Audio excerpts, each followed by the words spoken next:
अस्सलामुअलैकुम दोस्तों, कैसे हैं आप सब? मैं आप सबको यूट्यूब चैनल इंग्लिश लिटरेचर पे वेलकम कहती हूँ। आज जो ऐसे हम डिस्कस करने जा रहे हैं, इस ऐसे का नाम है फिलोसफी एंड पॉलिटिक्स, जिसको रसल ने लिखा है। रसल जो है 20th सेंचुरी का बहुत ही ग्रेट फिलोसफर रहा है और इसने फिलोसफी के अंदर, प्रोज राइटिंग के अंदर अपना ग्रेटेस्ट कंट्रीब्यूशन दिया है। रसल का जो ये ऐसे है फिलोसफी एंड पॉलिटिक्स, बहुत important piece of work consider किया जाता है इसका। जैसा कि नेम इटसेल्फ रिवील कर रहा है कि इसमें किसकी बात की गई है। इसमें फिलोसफी की बात की गई है, इसमें पॉलिटिक्स की बात की गई है, फिलोसफी का पॉलिटिक्स के साथ क्या लिंक्ड है इसकी बात की गई है। इसमें किस किस्म की फिलोसफी जो है वो प्रेफरेबल है और किस किस्म की फिलोसफी जिसको हमें अवॉइड करना चाहिए उसकी बात की गई है। इसके अलावा इसके अंदर जो सबसे इंपॉर्टेंट बात की गई है वो आइडिया ऑफ वर्ल्ड गवर्नमेंट की बात की गई है, जो कि रसल तकरीबन अपने हर एसेज में करता है। जब भी वो वर्ल्ड गवर्नमेंट की बात करता है और जब भी वो फ्यूचर ऑफ मैनकाइंड की बात करता है, तो वो उसमें अपना ये आइडिया, अपना ये जो व्यू है वर्ल्ड गवर्नमेंट का, वो लाजमी डिस्कस करता है। और उसने वही वर्ल्ड गवर्नमेंट का आइडिया इसके अंदर भी डिस्कस किया। ठीक हो गया। वर्ल्ड गवर्नमेंट मीन्स ऐसी गवर्नमेंट जो कि पूरे वर्ल्ड के ऊपर रूल ओवर करे और उसके पास सारे की सारी अथॉरिटी हो। और वो अथॉरिटी किस तरह की हो कि वो जितने भी सिविलियंस हैं उनको फ्रीडम दे, उनके पास फ्रीडम ऑफ स्पीच हो, फ्रीडम ऑफ थॉट हो, हर तरह की फ्रीडम उनके पास अवेलेबल हो और वो आज़ादी से अपनी राय का इजहार कर सके, आज़ादी से अपने जो उनके व्यूज है, अपनी थिंकिंग है, उनको शेयर कर सके। ठीक है। और उनको उनके प्रॉपर राइट्स प्रोवाइड किए जाएं। ये वर्ल्ड गवर्नमेंट का आइडिया है रसल का। ठीक है, जिसको इसमें डिस्कस करेगा डिटेल के साथ। तो ये तो थोड़ा सा हो गया इंट्रोडक्शन। अब हम स्टार्ट करते हैं अपने ऐसे को। पहले हम बात कर लेते हैं कि फिलोसफी क्या होता है, फिर हम अपने ऐसे को डिस्कस करेंगे। बेसिकली लव फॉर विजडम और love for knowledge is known as philosophy. In short, philosophy is a pursuit of knowledge and an attitude of mind. मतलब क्या है कि जब भी एक पर्सन है, उसका जो नॉलेज है, नॉलेज की तरफ जो अट्रैक्शन है, हम उसकी बात करें तो इट मीन्स हम फिलोसफी की बात कर रहे होते हैं। एक पर्सन का जो बिलीफ होता है, जो उसका फेथ होता है, जो उसकी आइडियाज होते हैं, जो उसकी थिंकिंग कैपेसिटी होती है ना, जो उसकी आइडियोलॉजी होती है, उसको हम लोग फिलोसफी कहते हैं। Means to say a theory और attitude that acts as a guiding principle for behaviour. जो बिहेवियर के लिए गाइडिंग प्रिंसिपल के तौर पे एक्ट करता है, उसको हम लोग फिलोसफी कहते हैं। तो इन सिंपल वर्ड, आपका फेथ, आपकी आइडियोलॉजी, आपके आइडियाज नोन एज फिलोसफी। आपको ये फिलोसफी क्या होता है क्लियर हो चुका होगा। अब फर्दर बात करते हैं हम लोग अपने ऐसे के अकॉर्डिंग। जब ऐसे हमारा शुरू होता है ना, तो ऐसे के बिल्कुल स्टार्ट पे लिखा गया है, The British are distinguished among the nations of modern Europe, on the one hand by the excellence of their philosophers, and on the other hand by their contempt for philosophy. तो it means कि starting की line के अंदर ही जो European है, जो British है, British का जो attitude towards philosophers and attitude towards philosophy है, उसको इंडिकेट किया गया है। इनका कहना है कि जो फिलोसफी है वो डिसग्रेसफुल है। क्यों? दे show basically contempt towards philosophy. ठीक है, तो ये फिलोसफी की तरफ कॉन्टेम्प्ट शो करते हैं, एंगर शो करते हैं, हेट शो करते हैं, ये फिलोसफी को डिसलाइक करते हैं, डिसग्रेसफुल समझते हैं। जैसा कि अब यहाँ पे बात की गई हुई है कि यूरोप के अंदर फिलोसफी को अब इम्पोर्टेंस नहीं दी जा रही, ना है फिलोसफर्स को। अब यहाँ पे लाइंस देखें टेक्स्ट के ऊपर। अगर तो आपके पास टेक्स्ट है इसकी वेल एंड गुड तो उसको देखिए, अगर नहीं है तो मैं इस लेक्चर के एंड पे जो इंपॉर्टेंट कोटेशंस हैं उनको मेंशन कर दूंगी, आप उनको लाजमी देख लीजिएगा। टेक्स्ट में लिखा हुआ है कि जो यूरोपियन है, ये ब्रिटिशर्स हैं, ये इतना हेट शो कर रहे हैं, इतना डिसरिस्पेक्टफुल वे शो कर रहे हैं टुवर्ड्स फिलोसफी, और इसको फर्दर बात करते टेक्स्ट में डिस्कस कर रहे हैं। But contempt for philosophy, if developed to the point at which it becomes systematic, is itself a philosophy. इस बात का मतलब क्या है कि यूरोपियंस जो कि डिसरिस्पेक्टफुल शो कर रहे हैं टुवर्ड्स फिलोसफी, जो डिसग्रेस्ड कर रहे हैं फिलोसफी को, तो ये कर रहे हैं, ये सिस्टमैटिक वे में चल पड़ा वहां पे कि आपने फिलोसफी को प्रेफरेंस नहीं देनी, फिलोसफी को आपने इग्नोर करना है, फिलोसफी को आपने वैल्यू नहीं देनी। तो इट मीन्स क्या है, ये उनका माइंडसेट बन गया हुआ है। और अगर आप ये माइंडसेट क्रिएट कर लेते हो माइंड के अंदर, मीन्स आपकी हैबिट हो गई हुई है ना, हॉबी हो गई है आपकी। हॉबी क्या है जी? आपने डिसरिस्पेक्टफुल वे में ट्रीट करना है फिलोसफी को, तो ये हॉबी माइंड के अंदर सेट हो चुकी हुई है। तो जब ये माइंड के अंदर सेट हो चुकी है, तो यानी ये एक सिस्टमैटिक वे में चल रही है वहां पे रूटीन। तो इट मीन्स क्या है, ये रूटीन भी बेसिकली क्या है, ये रूटीन भी फिर फिलोसफी ही कहलाती है। सिंपल वर्ड्स में बताती हूँ कि फिलोसफी क्या होता है, एक आइडिया। और यूरोप में क्या हो रहा है, यूरोप में एक आइडिया चल रहा है कि आपने फिलोसफी को डिसरिस्पेक्टफुल में ट्रीट करना है। ठीक है, तो वो क्या हो गया, आइडिया। तो आइडिया किसे कहते हैं, फिलोसफी को। तो मीन्स टू से कि फिर आप फिलोसफी को डिसरिस्पेक्टफुल में जब ट्रीट कर रहे हो तो इट मीन्स क्या है, आप फिर एक और फिलोसफी क्रिएट कर रहे हो। और ये फिलोसफी किस तरह की फिलोसफी होगी, ये फिलोसफी बेसिकली इंस्ट्रूमेंटलिज्म की किस्म की फिलोसफी होगी। मतलब क्या है, अमेरिका के अंदर क्या होता है, अमेरिका के अंदर फिलोसफी का एक नेम यूज किया गया, उसको कहा गया इंस्ट्रूमेंटलिज्म। इसमें क्या होता है, इसमें बताया गया फिलोसफी की इंपॉर्टेंस को। फिलोसफी कब इंपॉर्टेंट है, जब आपने किसी आइडिया को प्रिडिक्ट करना हो या आपने इसको अपने वे में किसी चीज को गेन करना हो। मीन्स टू से जब आप अपने मीन्स के लिए यूज कर रहे हो ना फिलोसफी को, जिससे आपको हेल्प मिल रही हो, आप आइडिया को प्रिडिक्ट कर रहे हो, तो इट मीन्स क्या है, आप इसको एज अ टूल यूज कर रहे हो। तो इसीलिए अमेरिका के अंदर कहा गया इस फिलोसफी को इंस्ट्रूमेंटलिज्म। जैसा कि टेक्स्ट के अंदर लिखा हुआ है, it is the philosophy which in America is called instrumentalism. तो इतनी सी बात में क्या बताया गया, मैं समराइज कर दूं, इतनी सी बात में अभी तक ये बताया गया कि यूरोप के अंदर जो फिलोसफी है उसको डिसग्रेस्ड वे में ट्रीट किया जा रहा है, फिलोसफी की तरफ कंटेम्प्ट शो की जा रही है, हेट शो किया जा रहा है। और ये जो है लोगों की हैबिट ऑफ माइंड बना दिया गया है कि आपने जो फिलोसफी है उसकी तरफ हेट ही शो करना है। ठीक है, मीन्स टू से एक आइडियोलॉजी क्रिएट कर दी है, एक आइडिया क्रिएट कर दिया है। तो कहता है आइडिया क्या होता है, फिलोसफी होती है। तो आप ये कॉन्टेम्प्ट फॉर फिलोसफी जो चीज क्रिएट कर रहे हो ना, तो ये खुद भी एक फिलोसफी है। फिर कहता है अमेरिका के अंदर क्या है, अमेरिका के अंदर इस तरह के फिलोसफी को इंस्ट्रूमेंटलिज्म कहा गया है। इंस्ट्रूमेंटलिज्म मतलब कि फिलोसफी जो है तभी इंपॉर्टेंट है जब आप इसको अपने फायदे के लिए यूज कर रहे हो, आपने कोई आइडिया को प्रोडिक्ट करना है तब यूज कर रहे हो। तो इट मीन्स आप फिलोसफी को एज अ टूल यूज कर रहे हो। ठीक हो गया। फिर इसके बाद ना राइटर ने दो टाइप्स बताई हैं फिलोसफी की। उसने कहा फिलोसफी जो है ना वो बैड भी होती है और फिलोसफी जो है वो गुड भी होती है। कहता है अगर फिलोसफी बैड है ना तो ये डेंजरस हो सकती है, और अगर फिलोसफी गुड है तो वो कौन सी होती है। इसका राइटर ने आंसर नहीं दिया। राइटर कहता है इसके लिए, I will leave for the moment an open question. और ये ओपन क्वेश्चन छोड़ने के बाद सारा ऐसे डिस्कस करेगा जिस ऐसे से आपने कंक्लूड करना है कि फिर राइटर के अकॉर्डिंग, यानी कि रसल के अकॉर्डिंग जो आइडिया है गुड फिलोसफी का वो क्या है। टेक्स्ट पढ़ दो थोड़ी सी। वो कहता है, I shall suggest that philosophy if it is bad philosophy may be dangerous and therefore deserves that degree of negative respect which we accord to lightning and tigers. What positive respect may be due to good philosophy, I will leave for the moment an open question. ठीक है, तो इसमें उसने क्या बात की, philosophy जो है वो बैड तरह की भी होती है, जो बैड होती है वो डेंजरस होती है और नेगेटिव रिस्पेक्ट में डिस्कस करती है।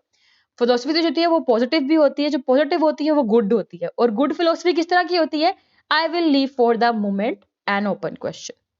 ठीक है, और फर्स्ट पैराग्राफ के अंदर ये गपशप करने के बाद राइटर फर्दर गपशप करता है और बताता है वो उस गपशप के अंदर एम्पिरिसिज्म और आइडियलिज्म के अबाउट। अब ये दोनों चीजें क्या है, राइटर कहता है the connection of philosophy with politics which is the subject of my lecture has been less evident in Britain than in continental countries. Means to say writer यहाँ पे एक कंपैरिजन देने वाला है, और वो कंपैरिजन किस चीज का है, वो एम्पिरिसिज्म का होगा और आइडियलिज्म का होगा। कहता है ब्रॉडली स्पीकिंग, जो एम्पिरिसिज्म उसकी बात कर रहा है वो भी, empiricism broadly speaking is connected with liberalism but Hume was a Tory. ठीक है, टोरी मीन्स कंजर्वेटिव पार्टी का बंदा। What philosophers call idealism has in general a similar connection with conservatism, but T.H. Green was a liberal. अब इसके अंदर क्या बात की, उसने इसके अंदर बात की कि जो एम्पिरिसिज्म है उसका कनेक्शन लिबरलिज्म के साथ है, जो आइडियलिज्म है इसका कनेक्शन कंजर्वेटिज्म के साथ है। अब कहता है जो लिबरलिज्म है ना, इसके अंदर जो आता है हमारे पास पर्सन वो T.H. ग्रीन आता है। ठीक है, टी.एच. ग्रीन जो है ना वो एक लिबरल था, लेकिन दूसरी तरफ हमारे पास आता है आइडियलिज्म। आइडियलिज्म के अंदर बात होती है कंजर्वेटिज्म की, यानी कि इसके अंदर हमारे पास आता है ह्यूम। ठीक है, आसान लफ्ज में बताती हूँ, कहता है हमारे पास यहाँ पे ना दो तरह की फिलोसफीज हैं, एक जो है ना एम्पिरिसिज्म बेस्ड है, दूसरी आइडियलिज्म बेस्ड है। एम्पिरिसिज्म जो है ना वो लिबरलिज्म की बात करता है और आइडियलिज्म जो है ना वो कंजर्वेटिज्म की बात करता है। जब हम एम्पिरिसिज्म की बात करते हैं तो हमारे पास इसमें जो क्रिटिक आता है, जो बेसिकली फिलोसफर आता है, वो टी.एच. ग्रीन आता है, जो कि एक लिबरल बंदा था। ठीक है, तो it means empiricism liberal based है। जब हम आइडियलिज्म की बात करते हैं ना तो हमारे पास जो पर्सन आता है वो है ह्यूम। ठीक है, जो कि एक टोरी था, मीन्स एक कंजर्वेटिव पार्टी का बंदा था। फिर वो कहता है, ये दोनों कॉन्सेप्ट देने के बाद, एम्पिरिसिज्म और आइडियलिज्म के बाद, वो कहता है जो एंशिएंट ग्रीक्स थे ना वो इन्वेंटर थे फिलोसफी के। ठीक है, और इस बात को ये डिटेल में आगे जाके डिस्कस करेगा राइटर। फिर इसके बाद ना ऐसे के अंदर राइटर कहता है, जो रसल है, वो कहता है फिलोसफी का जो मतलब है ना वो फिक्स नहीं है। ठीक है, क्योंकि फिलोसफी जो है वो साइंस से बिल्कुल दूर है, साइंस जैसी नहीं होती। तो फिक्सिटी जो है वो सिर्फ साइंस के अंदर होती है, इसीलिए फिलोसफी जो है ना वो फिक्स्ड नहीं है। फिलोसफी जो है वो रिलीजन से अलग है। क्यों?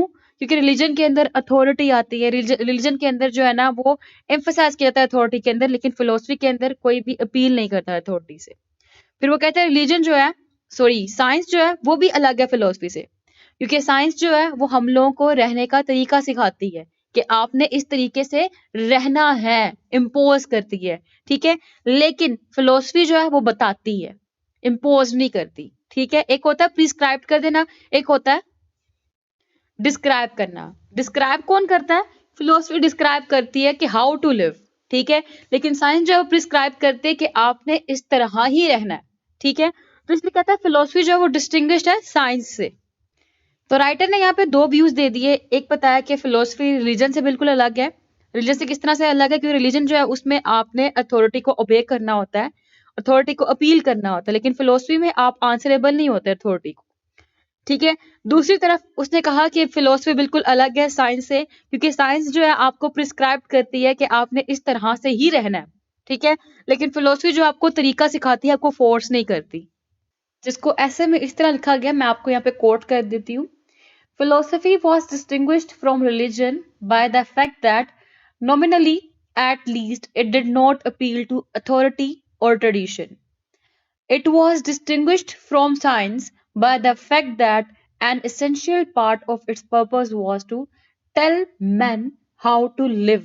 कि सिर्फ बताना है, अमल नहीं करवाना। अमल इंसान ने खुद करना है, एक ह्यूमन बींग ने खुद करना है, फिलोसफी ने खोलकर सामने बयान कर दिया।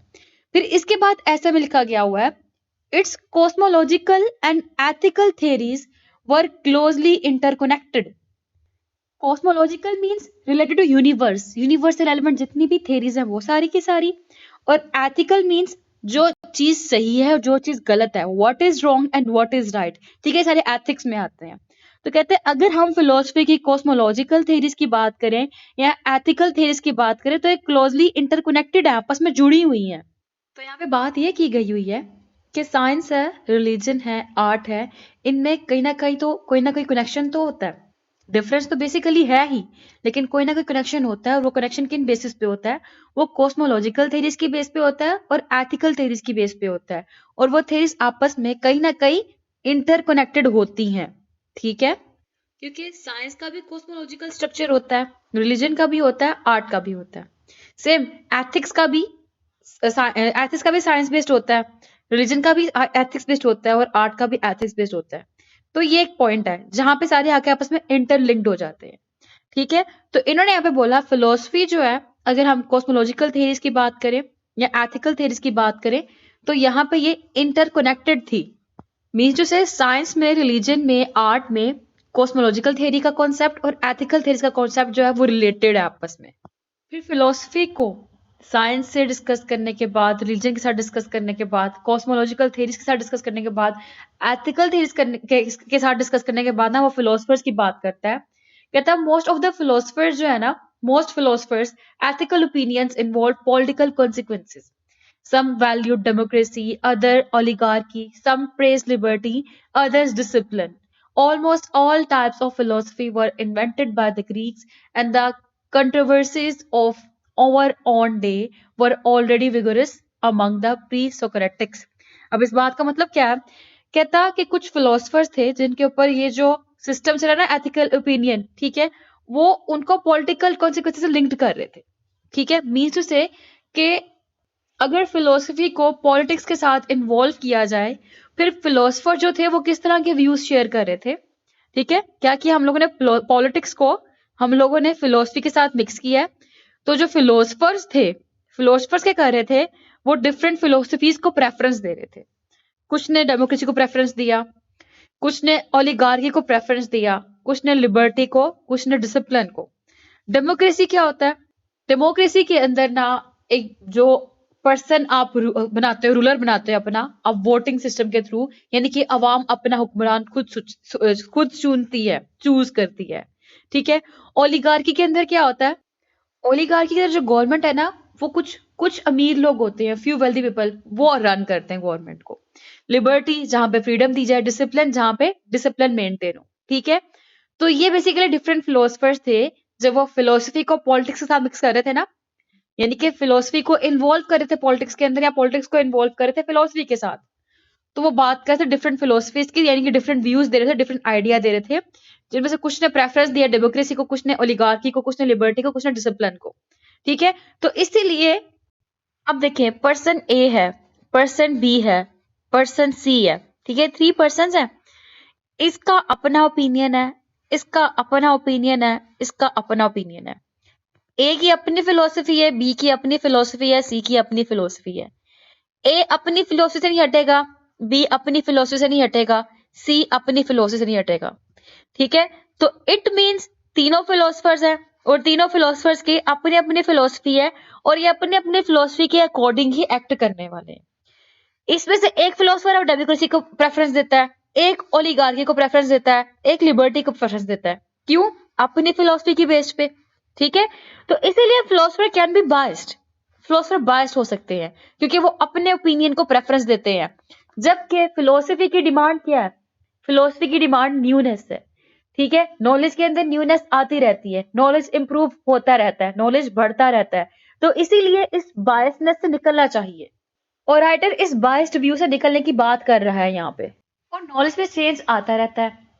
तो अगर आप अपने उसी बिलीव्स के साथ, जो आपके प्रीवियस बिलीव्स हैं, रिजिड व्यू रखोगे उनके ऊपर, उनके साथ चलते जाओगे, तो इट मीन्स कि you can not be improved, आप इम्प्रूव नहीं कर सकते हो, ठीक है। तो for the sake of improvement आपको चाहिए कि आप न्यूनेस लेके आओ, आप नॉलेज को सीखो, आप जो आइडियाज आगे फर्दर आ रहे हैं उनके साथ कंपनसेट करो, ठीक है। यहाँ पर राइटर ये कहना चाह रहा है, और बता रहा है कि जितने भी किस्म के ये ग्रीक्स है ना, यानी कि जितने भी किस्म के फिलोसफर्स हैं, जितने भी किस्म के फिलोसफीज हैं, ये सब के सब ग्रीक्स ने इन्वेंट की है।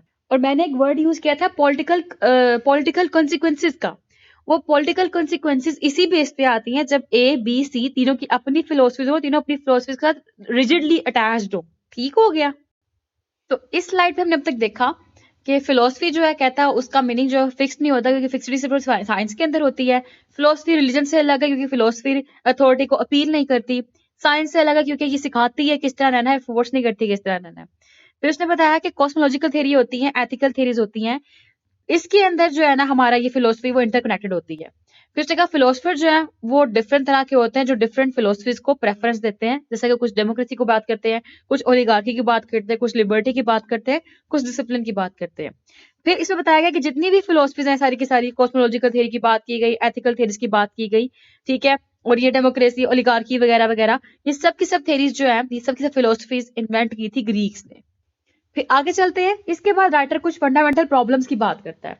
The fundamental problems of ethics and politics is that of finding some way of reconciling the needs of social life with the urgency of individual desires. तो बेसिकली वहां पे भी बात कर रहा है कि जो सोसाइटी है ना, सोसाइटी के अंदर एथिक्स, यानी कि पॉलिटिक्स में एथिक्स का क्या रोल है। तो कहते हैं सोसाइटी के अंदर जब आप लोगों से मिलते हो, उन लोगों के अंदर में ना जो इंडिविजुअल होती है उनकी डिजायर भी होती है। तो आपने उन इंडिविजुअल की जो डिजायर्स हैं उनका भी ख्याल रखना होता है सोसाइटी के अंदर। आपको इंडिविजुअलिटी को भी देखना पड़ता है, आपको आइडेंटिटीज का भी ख्याल रखना पड़ता है। फिर इस आइडिया के बाद ना यहाँ पे राइटर ने डिस्कस किया है एक चेन का आइडिया। चेन क्या?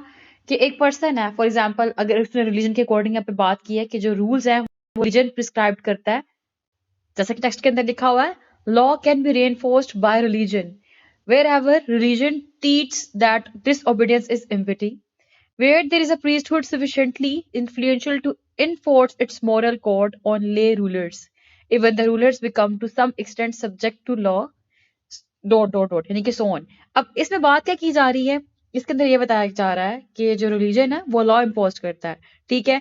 अब फॉर एग्जाम्पल, अब गॉड है, गॉड एग्जिस्ट करता है, गॉड ने आगे से पॉप को चूज किया, क्रिश्चियनिटी के अंदर ये बिलीफ है ना कि पोप को चूज किया, पोप जो है वो पादरी होता है ये चर्च के अंदर। फिर उसके बाद पोप जो है वो, अब समझ ले ये कि मुझे अथॉरिटी दे दी गई है, अब वो चाहता है कि उसको भी गॉड की तरह ही ट्रीट किया जाए, ठीक है, और जो वो बात कहे उसी बात के ऊपर अमल किया जाए। और पॉप से नीचे जो आता है, पॉप उसको जो ऑर्डर दे वो खुद को पॉप के रैंक के ऊपर ट्रीट करे, ठीक है। तो इन शॉर्ट क्या है कि अथॉरिटी की बात की जा रही है कि वो खुद को अथॉरिटी दे रहे हैं, कि ऐसा किया गया है कि रूल्स एंड रेगुलेशन उनको बता दिए गए, और फिर आगे से वो जब लोगों को रूल्स एंड रेगुलेशन बता रहे हैं तो वो खुद को ही गॉड के इक्वल रैंक पे कंसीडर कर रहे हैं यहाँ पे। तो राइटर ने कहा है कि अगर ऐसा होता है कि वो खुद को इक्वालिटी के रैंक के ऊपर लेकर आए, तो इट मीन्स क्या है, ये सोसाइटी के लिए हार्मफुल है, इसमें लोगों को फ्रीडम नहीं दी गई। जो पोप ने फैसला कर दिया वही फैसला आखिरी होगा, जबकि जो लोग चाहते हैं वो वाला फैसला उसके अंदर इन्वॉल्व ही नहीं किया गया। Means to say, if you are worshipping God then you have to worship pope as well. यहाँ पे उसने इस बिलीफ की बात की गई है। और सेम यही केस किंग्स के साथ है कि अगर किंग्स खुद को ये राइट देते हैं, मीन्स टू से कहते हैं इनको डिवाइन ने राइट दिया है, यानी कि गॉड ने राइट दिया और वो खुद को इक्वल टू गॉड कंसीडर कर रहे हैं, तो same is the case with the society, यानी कि सोसाइटी में दोबारा ये हार्मफुल ही होगा। अगर ये पॉप ने किया तब भी गलत, अगर किंग्स ने किया तब भी गलत है। और किया क्या है, किया ये कि खुद को ही गॉड कंसीडर करना शुरू कर दिया, ठीक है। लेकिन on the other hand writer ये कहता है कि अगर एक किंग है जो कि divine government of the world के ऊपर जेन्युइनली बिलीव रखता है, ठीक है, और उसका ये बिलीफ है कि हेयर आफ्टर आपको रिवॉर्ड्स भी मिलेंगे, आपको पनिशमेंट भी मिलेगी जो आपने इस दुनिया के अंदर किया, तो वो अपने आप को ओमनीपोटेंट नहीं समझता। ओमनीपोटेंट का मतलब होता है पावरफुल नहीं समझता, वो अपने आप को रिप्रेजेंटेटिव ऑफ गॉड समझता है, बल्कि ना के गॉड समझता है। मीन्स टू से, वो ये नहीं कहता कि सिर्फ उसको ओबे किया जाए, वो ये कहता है कि गॉड के ये मैसेजेस है, इन मैसेजेस को ओबे किया जाए। अब यहाँ पे दो किस्म की एग्जांपल्स आ गई कि दो लोग हैं, एक के पास मैसेजेस आए, दूसरे के पास मैसेजेस आए। मैसेजेस किसके आए, गॉड के आए, ठीक है। और एक के पास, जिसके पास गॉड के मैसेजेस आए, उसने जब वो लोगों तक पहुंचाए तो खुद को ही गॉड समझ बैठा कि मुझे भी ओबे किया जाए, ठीक है, मैं भी अथॉरिटी पे आता हूँ। लेकिन दूसरे के पास जब मैसेजेस आए, उसने खुद को क्या समझा, खुद को रिप्रेजेंटेटिव समझा, यानी कि वो एक जरिया बनाया गया है पैगाम पहुंचाने का। तो इस चीज की बात यहाँ पे राइटर कर रहा है, जिसमें राइटर ने हैमलेट की एग्जाम्पल दी है। हैमलेट के अंदर हम देखते हैं कि वो खुद को रिप्रेजेंटेटिव ऑफ गॉड समझ रहा है, ठीक है, खुद को वो गॉड नहीं समझ रहा। तो यहाँ पे बेसिकली राइटर ने बात क्या बताई कि एक तो वो लोग हैं जो कि मोनार्क्स है, जो दूसरों के ऊपर हुकूमत करके बैठ गए हैं, जो समझते सिर्फ हुकूमत उनकी ही है और वो लोगों को एक्सप्लॉयट करते हैं, बेशक वो गरीब हो या अमीर हो, ठीक है। तो ये लोग होते हैं, एक एक वो होते हैं जो कि लाइक बिलीव करते हैं genuine judgement of hereafter, ठीक है, जो डिवाइन जजमेंट में बिलीव करते हैं। तो वो जो है वो इस तरह का एक्सप्लॉयटेशन नहीं करेंगे, वो गरीब को गरीब समझ के एक्सप्लॉयट नहीं करेंगे, वो एक जस्टिस वाला एनवायरनमेंट क्रिएट करने की कोशिश करेंगे। तो ये कहता है पॉलिटिक्स के अंदर जो मोनार्की है ये भी क्या है, एक फिलोसफी है। और ये जो किंगशिप की मैंने भी बात की कि डिवाइन जस्टिस पे बिलीव कर रहे हैं, डिवाइन जजमेंट पे बिलीव कर रहे हैं, ये भी क्या है, ये भी एक फिलोसफी है पॉलिटिक्स के अंदर। इसके बाद ना राइटर बात करता है कि ज्यादातर जो फिलोसफी है ना वो रिएक्शन है अगेंस्ट स्केप्टिसिज्म। स्पेलिंग यहाँ पे एक्यूरेट कर लीजिएगा, क्या आना है। स्केप्टिसिज्म किसे कहते हैं, डाउट को।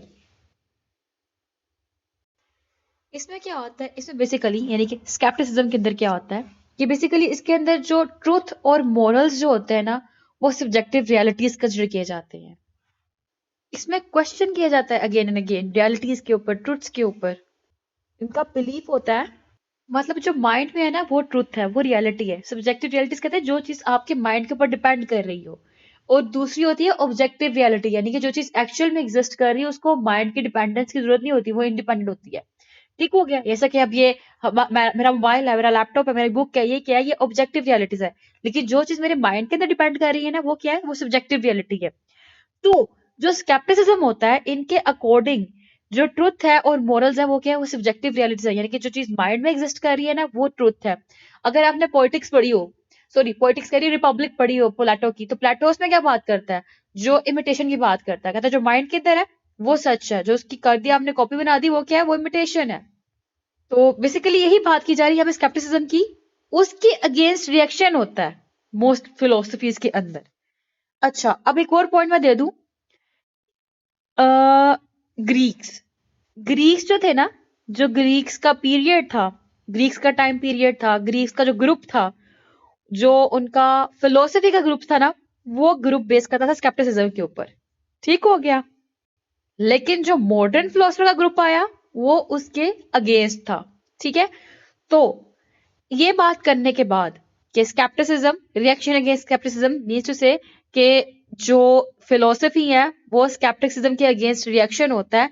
ये बात करने के बाद राइटर ने कंपैरिजन देता है एंशिएंट एंड मॉडर्न फिलोसफर का, जिसमें वो बात करता है कि प्रोटागोरस और ह्यूम, ये दो एक फिलोसफर है, ये दोनों फिलोसफर्स जो हैं ये स्केप्टिक्स भी हैं और कंजर्वेटिव्स भी हैं। फर्स्टली मैं आपको बता दूं प्रोटागोरस के बारे में। प्रोटागोरस जो है ना, ये one of the greatest contributor है इस ग्रीक फिलोसफर्स के अंदर, ग्रीक फिलोसफी के अंदर। प्रोटागोरस जो था, इसी ने स्केप्टिसिज्म की ना फाउंडेशन बनाई थी। और इसके अकॉर्डिंग ही truth and morals are subjective realities, इसके अकॉर्डिंग है। ये कहता है man is the measure of all things. इसीलिए इसने वैलिडिटी ऑफ ट्रुथ है ना उसको चैलेंज किया। और इसके अकॉर्डिंग जो डाउट है ना, कहता डाउट एक एब्स्ट्रैक्ट बिलीफ है। और जो इसके व्यूज थे वो सब के सब रीजन पे बेस्ड करते थे। और क्योंकि इसने एक तो बात कर दी कि जो सब्जेक्टिव रियलिटीज हैं वही रियलिटीज हैं, यानी कि जो ट्रुथ है और जो मॉरल्स है वो सब्जेक्टिव रियलिटीज बेस्ड है, इसने ये वाली बात कर दी प्रोटागोरस ने।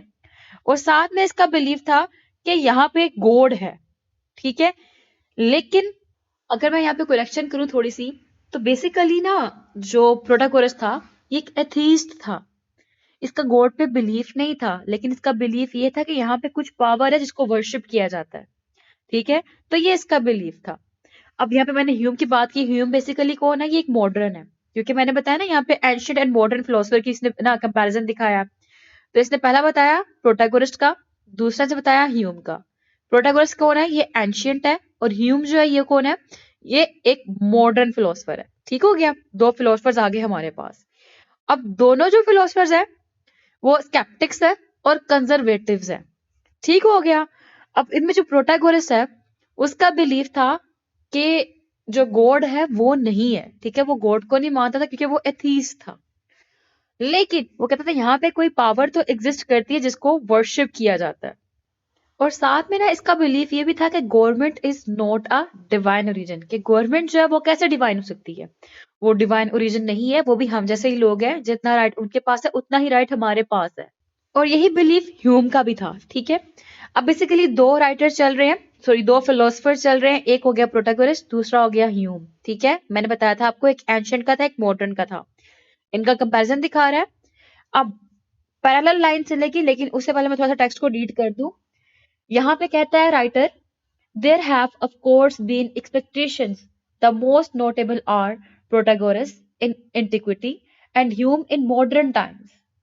Both, as a result of skepticism, were politically conservative. Protagoras did not know whether the gods exist, but he held that in any case they ought to be worshipped. Philosophy, according to him, had nothing edifying to teach, and for the survival of morals, we must rely upon the thoughtlessness of the majority and their willingness to believe that they had been taught. Nothing, therefore, must be done to weaken the popular force of tradition. The same sort of thing, up to a point, may be said about Hume. तो it means यहाँ पे क्या कहा गया कि जो Protagoras के belief थे वही ह्यूम के बिलीफ थे। और इन दोनों का मानना यही था कि जो सब्जेक्टिव रियलिटीज हैं वही ट्रूथ और मोरल्स हैं। मीन्स जो ट्रूथ और मोरल्स हैं वो सब्जेक्टिव रियलिटीज हैं जो कि माइंड के ऊपर डिपेंड करती हैं। और इनका मानना ये था गवर्नमेंट जो है वो एक डिवाइन ओरिजिन नहीं है। अच्छा, अब बात होती है प्रोटागोरस की। प्रोटागोरस जिस टाइम पे था उस टाइम पे प्लेटो भी था। प्लेटो ने प्रोटागोरस के आइडियाज को रिजेक्ट किया। ये हो गई एंशिएंट टाइम पीरियड की बात। और जिस टाइम पे ह्यूम था उस टाइम पे हेगल था। ये हो गई मॉडर्न टाइम पीरियड की बात। तो प्रोटागोरस को रिजेक्ट किया प्लेटो ने, तो यहाँ पे ह्यूम को रिजेक्ट किया हेगल ने। यहाँ पे प्लेटो की रिपब्लिक आई और यहाँ पे हेगल की हेगेलियन फिलोसफी आई। प्लेटो और हेगल ये दोनों भी स्केप्टिक्स थे। इन दोनों के व्यूज ओपिनियंस दोनों सेम थे। दोनों की फिलोसफी बहुत रिजिड किस्म की थी। जो प्रोटोगोरस थी ना उसकी फिलोसफी रिजिड नहीं थी, लेकिन इन दोनों की फिलोसफी रिजिड किस्म की थी। ये थॉटलेसनेस को प्रमोट कर रहे थे। ये दोनों टोटलिटेरियनिज्म को प्रमोट कर रहे थे। टोटलिटेरियनिज्म क्या है? Total control of the party, total control of the government, यानी सारी की सारी अथॉरिटी एक ही के हाथ में हो, जिसको आसान लफ्ज में हम लोग डिक्टेटरशिप भी कह सकते हैं। अब उनका बिलीफ था, यानी कि प्रोटैगोरस और ह्यूम का बिलीफ था, government is not a divine origin, जबकि प्लेटो और हेगल दोनों इसको डिवाइन ओरिजिन समझते थे। और इनका मानना यह था कि जो स्टेट है वो इक्वल होती है गॉडहुड के। अच्छा, अब इसके बाद प्लेटो जो था ना उसको रिजेक्ट किया डेमोक्राइटस ने, ठीक है। और यहाँ पे मॉडर्न टाइम पीरियड में हेगल को रिजेक्ट किया लॉक ने। तो हुआ क्या? प्रोटैगोरस उसको रिजेक्ट किया प्लेटो ने, उसको रिजेक्ट किया डेमोक्रिटस ने, ठीक है। ये हो गया एंशियंट टाइम पीरियड की बात। और मॉडर्न में क्या हुआ? मॉडर्न हमारे पास आया पहले ह्यूम, उसको रिजेक्ट किया हेगल ने, और हेगल को रिजेक्ट किया लॉक ने, ठीक है। ये हो गया मॉडर्न टाइम पीरियड। डेमोक्रेटिस जो है इसका कोई प्रॉपर फॉर्म में वर्क तो नहीं मिलता, लेकिन इसका हम लोग को एरिस्टोटल के वर्क्स के थ्रू पता लगता है।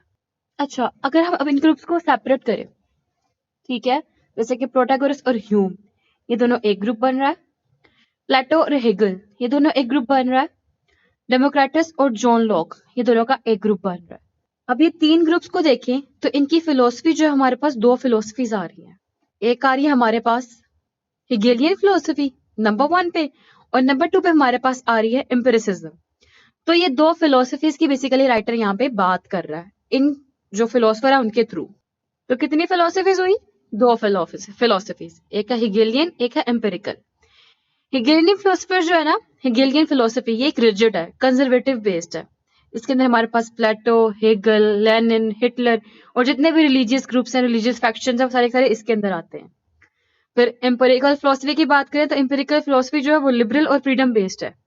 जो इसके अंदर फिलोसफर है वो हमारे पास प्रोटैगोरस और डेमोक्रिटस, अरिस्टोटल, रसल, जितने भी साइंटिस्ट हैं, जितने भी रिबरल्स हैं, वो सब कुछ सबके सब इसके अंदर आते हैं। प्रोटैगोरस जो है ये क्यों इस कैटेगरी के अंदर आया? क्योंकि इसका व्यू था कि जो गवर्नमेंट है उसका कोई भी डिवाइन ओरिजिन नहीं है, ठीक है, इसी बेस पे। अब बात करते हैं वन बाय वन। पहले बात करते हैं हम लोग हेगेलियन फिलोसफी की। इनका बिलीफ होता है कि आर्बिट्रेरी अथॉरिटी। आर्बिट्रेरी का मतलब होता है कि रैंडम पर्सनल चॉइस के ऊपर जो चीज की जाती है, यानी कि कोई सिस्टम नहीं आके बनाता, वो चीज आप खुद इम्पोज कर रहे हो, वो चीज आप रैंडमली इम्पोज कर रहे हो खुद, ठीक है। अथॉरिटी यानी कि रूल ओवर करना। तो यहाँ पे क्या होगा, एक पर्सन है जो कि आपके पास आएगा और कहेगा मैं आपका हुक्मरान हूँ, मेरी बात मानो, तो you have to obey him, ठीक है। यानी कि एक पर्सन है, अगर वो जंग करने के लिए गया है, जंग करके वो वापस आता है और कहता है मैं बादशाह हूँ, मुझे भेजा गया है, वी हैव टू ओबे मी, तो ये क्या होगा, आपने उसको उसकी बात माननी होगी, आपको उसकी बात माननी पड़ेगी। क्यों? क्योंकि वो आर्बिट्रेरी अथॉरिटी है, वो खुद से उसने अपनी अथॉरिटी क्रिएट कर दी हुई है, अपनी हुकूमत उसने खुद से काम कर ली है, इम्पोज करके जबरदस्ती, ठीक है। तो इसमें नेक्स्ट क्या है, unquestioned obedience to the authority. ये जो अथॉरिटी ने कह दिया वो आपने मानना ही मानना है, आपको उसको ओबे करना ही पड़ेगा, आप उसके ऊपर सवाल नहीं उठा सकते। और इसका अगला फीचर है डिक्टेटरशिप, यानी कि डिक्टेटरशिप में क्या होता है, उसमें होता ये है कि एक हुक्मरान आपके ऊपर बन गया, ठीक है। अब वो जब आपके ऊपर बन गया है तो इट मीन सारी रूल, सारी जितनी भी चीजें हैं, जो भी आपने करना है, आपने खाना पीना, इवन के ये मैं एक रिजिड वर्ड यूज कर रही हूँ, खाना पीना, वो भी उसकी मर्जी से है, ठीक है। यानी कि आपके पास एक आइडिया है, आपने उस आइडिया की जो कहते नहीं है एप्लीकेशन करनी है, जब तक आपको डिक्टेटर अलाउ ना कर दे तब तक आप उसकी एप्लीकेशन नहीं कर सकते, ठीक है। यानी कि नो फ्रीडम का कॉन्सेप्ट नहीं है। फिर बात की गई यहाँ पे ऑर्डर एंड सिस्टम की। जो इसमें ऑर्डर होता है यानी कि लॉ होता है, सिस्टम होता है, सारा कुछ ही डिक्टेटरशिप के अकॉर्डिंग ही होगा, जो डिक्टेटर कहेगा वो ही होगा, हर चीज इसमें रिजिड पैटर्न में फॉलो की जाएगी। जो आपको कह दिया कि आपने कितना बोलना है, आपने कितना लाइक खाना है, कितना पीना है, कितना सोना है, आपको सब कुछ ओबे करना पड़ेगा। इसमें स्ट्रॉन्ग गवर्नमेंटल कंट्रोल होता है, बादशाह ने जो कह दिया वो कह दिया, कोई उसके ऊपर सवाल ना उठाए। सारे पॉइंट्स लिंक्ड है एक दूसरे से, है ना। आगे देखें, स्टेट इक्वल टू गॉडहुड, यानी कि स्टेट जो है वो इक्वल टू गॉडहुड है, कोई उस पर सवाल नहीं उठा सकता, जो कह दिया सो कह दिया। अगर बादशाह बादशाह कहता है कि मैं हुकूमत कर रहा हूं, मैं हुक्मरान हूं, मेरी बात सुनी जाए, तो बादशाह क्या है, खुद को गॉड के इक्वल समझ रहा है। और उसके बाद अगर वजीर है, वजीर ने बादशाह को कोई ऑर्डर्स वगैरह दिए हैं कि ये लोगों तक पहुंचा दो, तो वजीर भी खुद को बादशाह के इक्वल समझ रहा है। ठीक है, तो स्टेट जो है वो इक्वल टू गॉडहुड है। इक्वल के स्पेलिंग ठीक कर लीजिएगा आप, यहाँ पे मैंने गलत लिखे हुए हैं। नेक्स्ट है नो फ्रीडम ऑफ स्पीच, आपको बोलने की कोई इजाजत नहीं है। You have no right to speak anything. ठीक है, आप आवाज भी खड़ा नहीं कर सकते। वही बात मैंने कहा, सारे पॉइंट्स इंटरलिंक्ड है कि आप सवाल नहीं उठा सकते, आप कुछ भी नहीं बोल सकते, आपको फ्रीडम ही नहीं है, आपको इजाजत ही नहीं है कुछ बोलने की। फिर है survival of morals by keeping people thoughtless and firm believer. इसमें क्या होता है, इसमें होता ये है कि जो लोग हैं उनको आप ब्लाइंड फॉलोअर बना दो, जो पहले से चलता आ रहा है उन चीजों का। ठीक है, यानी कि जो पहले से बिलीफ चलते आ रहे हैं उनकी एक्टिविटी कराई जाए लोगों को कि आपने इन बिलीव्स को फॉलो करना है, आपने इनसे हटना नहीं है। कि अगर आपने बादशाह को ओबे करना है, शुरू से चलता आ रहा है बादशाह को ओबे करना, तो आपने बादशाह को ओबे करना है। ठीक है, आपने ज्यादा सवाल नहीं उठाने, आपने ज्यादा सोचना नहीं है। ज्यादा सोचोगे तो it means you will become rational thinker, तो आपने रैशनल थिंकर नहीं बनना, ज्यादा सोचना नहीं है, जो कह दिया सो कह दिया। अगर आपने नॉवल पढ़ा हो 1984, तो उसमें क्या था, उसमें टोटलिटेरियनिज्म था। ठीक है, कि 2+2=5, हालांकि ऐसा नहीं होता ना, 4 होता है ना। तो वहां पे अथॉरिटी कहती थी 2+2=5, तो इट मीन्स 2+2=5। ठीक है, आई थिंक विल्सन नेम का कैरेक्टर था, तो एंड पे अथॉरिटी ने उसको कितनी प्रेशर दे देकर इस चीज के ऊपर कायल कर लिया। ठीक है, फोर्स कर लिया कि 2+2=5 ही होता है। तो वो चीज बात की गई यहाँ पे कि आपने थॉटलेस बना देना है, जो अथॉरिटी कह रही है आपने वही बात माननी है। स्टेटिक परफेक्शन, इसमें क्या होता है, models in the mind of the people. मिसाल के तौर पे बुद्धा का एक पोस्टर दिखा दिया गया कि बुद्धा ऐसे बैठा है, तो आपने भी इस तरह से इस ड्रेसिंग करनी है, आपने भी इस तरह से ही रहना है, इस तरह से रहोगे तो यू विल बी पीसफुल। ठीक है, तो इस तरह से आपने रहना है। अगर ये कोई भी पोस्टर बना देते हैं, कोई पोस्टर बना के इन्होंने वॉल पे अटैच कर दिया या आपके सामने लगा दिया, एक स्टैचू बड़ा सा क्रिएट करके, और वो स्टैचू क्या है, रोल मॉडल के थ्रू, यानी कि एक रोल मॉडल है वो लोगों के लिए वो स्टैचू, और आप उस स्टैचू को अगेन एंड अगेन देख रहे हो, तो इट मीन्स क्या है, वो आपके माइंड में ये चीज इंस्टिल कर रहे हैं, चीज डाल रहे हैं कि आपने इस स्टैचू की तरह ही रहना है। आपने, जिसने स्टैचू ने कपड़े पहने हुए हैं और कोई सवाल नहीं उठा रहा, चुप है, खामोश है, बिल्कुल इस तरह से आपने अपनी लाइफ को स्पेंड करना। ठीक हो गया। नेक्स्ट है against the struggle of benefiting ideas. Benefiting ideas means कि ट्रेन बनाना, मेडिसिन बनाना, ह्यूमन वेलफेयर के लिए काम करना, ये सब कुछ जो है ना, इन सब के अगेंस्ट है ये जो अप्रोच है, हेगेलियन अप्रोच। तो रसल कहता है कि इस तरह की अप्रोच को अडॉप्ट किया जाए ना, तो फिर जंगी होंगी, वॉर होगी। तो बेसिकली रसल जो है यहाँ पे अपना एंटी वॉर एटीट्यूड शो कर रहा है और पीस की बात कर रहा है। तो ये उसका मेन मैसेज भी है इस ऐसे के अंदर। कहता है वॉर किस तरह से होगी। फॉर एग्जाम्पल मैं आपको इजी वर्ड में करके बताती हूँ कि अगर किसी का एक फादर है, उस फादर के 4 बच्चे हैं। ठीक है, वो 4 के 4 बच्चे अपने फादर के अबाउट बुक लिखते हैं, और बुक के अंदर अपने फादर की जो विर्चूज हैं, जो उनकी क्वालिटीज है, उनको डिस्कस करते हैं। ठीक है, चारों बच्चों ने अपने फादर की जो क्वालिटीज है उनको डिस्कस कर लिया, और करने के बाद क्या हुआ कि फैमिली से कोई एक पर्सन उठा और उसने कह दिया नहीं ऐसा नहीं ऐसा है, ऐसा नहीं ऐसा है। ठीक है, पॉइंट आउट कर दिया, तो वहां पे क्या आ गया, क्लैश आ गया व्यूज का। ठीक है, 10 से 15 लोग बैठे हुए हैं और 10 से 15 लोगों का अपना अपना ओपिनियन है, और अपने अपने ओपिनियन के जब वो लोग शेयर करेंगे, तो शेयर करने के बाद क्या होगा, वो क्लैश हो जाएगा उनके अंदर, क्योंकि उनके ओपिनियन चेंज होंगे। इस तरह से क्या होता है, कहते हैं same is the case with the religion, कि मजहब में भी सेक्ट्स हैं डिफरेंट। जैसे मुस्लिम्स में सुन्नी, वहाबी, देवबंदी, ठीक है, ऑनवर्ड्स। इस तरह से अगर हम मुस्लिम को निकालें, सिर्फ बात करें मुस्लिम, और उसके बाद हम बात करें क्रिश्चियन, हम बात करें हिंदू, तो इन सब का क्या होगा, इन सब का अपना क्लैश शुरू हो जाएगा, क्योंकि सबके अपने ओपिनियंस, अपनी जो है ना बिलीफ्स है। और कहते हैं इसी बेस पे क्या होगा, इसी बेस पे वॉर स्टार्ट हो जाएगी। और ये बेस कब होती है, जब आपके रिजिड बिलीफ्स आपके माइंड में इंस्टिल कर दिए जाए, तब कहता जाके आपकी ये बेस बनती है। कहता है इस तरह अगर हम ग्रीक गॉड्स और गॉडेसेस जो उनको मानते हैं, ठीक है, उनको जाके इन्फोर्स करें कि आप इसके ऊपर बिलीव ना करें, तो वो क्या कहेंगे, हमसे फौरन जंग शुरू कर देंगे, ठीक है। लेकिन वो कहता है आपको रैशनल होना चाहिए, आपको लॉजिकल वे में सोचना चाहिए कि क्या बात दुरुस्त है कि नहीं है, फौरन से वॉर नहीं करनी चाहिए। फिर इसके बाद बात करता है वो सेकंड फिलोसफी की, इसका नाम है एम्पिरिकल फिलोसफी। ये लिबरल बेस्ड होती है, इसके अंदर आजादी होती है, इसके अंदर टॉलरेंस एंड पीस की बात की जाती है, यूटिलिटेरियनिज्म की बात की जाती है, यानी कि मेजोरिटी के बेनिफिट्स की बात करना। यहाँ पे ए नहीं आई आएगा, आप एक्यूरेट कर लीजिएगा, यूटिलिटेरियनिज्म, ठीक है। डेमोक्रेटिक सिस्टम होता है यहाँ पे, मींस अवाम अपना हुक्मरान खुद चुनती है। एंटी किंगशिप है, जीरो एब्सोल्यूट मोनार्की है, कोई मोनार्की का सिस्टम ही नहीं है यहाँ पे। Anti divine right of Kings, कि डिवाइन ने कोई राइट नहीं दिए हुए यहाँ पे किंग्स को, ठीक है। फिर बेनिफिशियल है, ये लोगों के लिए होती है बेनिफिशियल, यानी कि यहाँ पे बात की जाती है ट्रेन बनाने की, यहाँ पे मेडिसिन बनाने की बात की जाती है, यहाँ पे वेलफेयर की बात की जाती है। फ्री थिंकिंग, लोगों को फ्रीडम दिया जाता है, freedom of speech, freedom of thinking, freedom of speech, मतलब हर किस्म का फ्रीडम है यहाँ पे। Check and balance on government power, कि यहाँ पे जो लोग हैं वो खुद अपने लीडर चुनते हैं, फिर उस पर चेक एंड बैलेंस भी रखते हैं। अगर लीडर सही से परफॉर्मेंस नहीं देता तो उसके बाद लोग जो है वो नेक्स्ट टाइम पे उसको सिलेक्ट ना करें, लोगों पर डिपेंड करता है, जैसा कि पाकिस्तान के अंदर होता है। पाकिस्तान डेमोक्रेसी है इस टाइम पे। फिर लेस पैशंस, यानी कि इतने फिल्म बिलीवर नहीं होते, मजहब पे इतना स्ट्रॉन्ग बिलीफ नहीं रखते, और मजहब के अलावा कोई भी जो प्रीवियस बिलीफ चलते आ रहे हैं उनके ऊपर स्ट्रॉन्ग बिलीफ नहीं रखते। इनका ये होता है मानना कि फिलहाल प्रेजेंट टाइम पे जो चल रहा है वो अच्छा, उसको एक्सेप्ट कर लिया जाए, इससे बेहतर भी आ सकता है। फिर इसके बाद है doubt instead of authority. Often है यहाँ पे कि अथॉरिटी नहीं ये बिलीव करते, इनका होता है कि change can be occur, change आ सकता है, तब्दीली आ सकती है। मींस वही बात जो बात प्रीवियस पॉइंट पे गुजरी है कि अभी जो चल रहा है उसको एक्सेप्ट कर लेते हैं, बाद में इससे बेहतर आ सकता है, इसलिए यहाँ पे डाउट की बात की गई। कलेक्ट न्यू एविडेंसेस, इसमें सबूत की बात की जाती है, सबूत पे सबूत जज साहब, कि अगर है तो ऐसा है तो क्यों है, रैशनैलिटी की बात की जाती है।